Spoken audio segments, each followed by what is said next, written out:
আমার একটা বিরতি আছে। প্রায় ১২ বছর পরে আমি আবার কাম ব্যাক আমার মিউজিকে। কেন ছিল সেই বিরতিটি? নানান সমস্যা ছিল, পারিবারিক একটা বৈরিতা ছিল। তো সেখান থেকে আসলে গান গাওয়া হয়নি। তারপরে যখন আমি কাম ব্যাক করি, আমি ভাবিনি কখনো যে আমার আবার গানে ফেরা হবে। আমি মেনে নিয়েছিলাম জীবনকে। কিন্তু আসলে যে এত ভালোবাসে গান, তাকে কি মানায়? একদম না।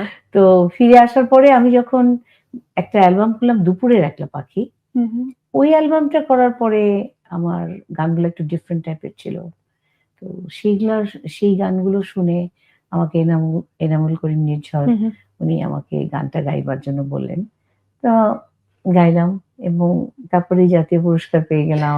ইট ইস সারপ্রাইজিং। কিন্তু মেরিল পুরস্কারও পেয়েছিলাম।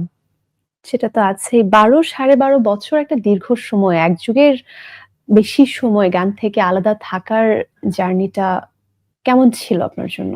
তুমি যদি কোন কিছুর সাথে অ্যাডজাস্ট করতে চাও, যে আচ্ছা ঠিক আছে, এটা আমি নাই। আমার অনেকগুলো বক্স আছে হুম, জীবনে। আমি ওই বক্সে চলি।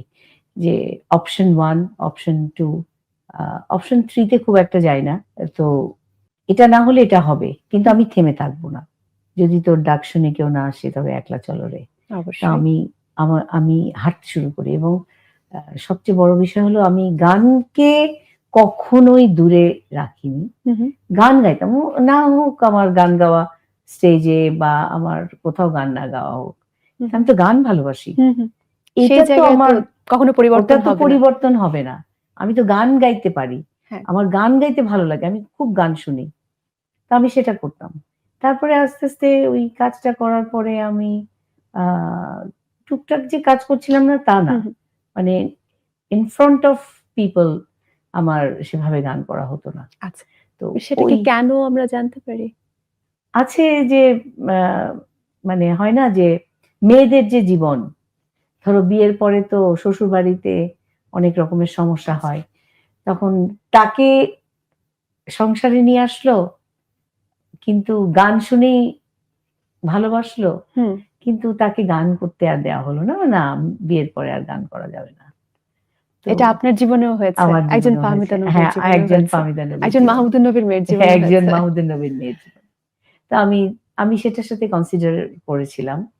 কিন্তু আসলে তোমার যদি স্বপ্ন, তোমার যদি ইচ্ছা এবং আ তোমার ভালোবাসা থাকে, তোমার সেই সম্মানটা থাকে কোনো কিছুর প্রতি, তাহলে তুমি কিন্তু আসলে তোমাকে ফেরাবেই।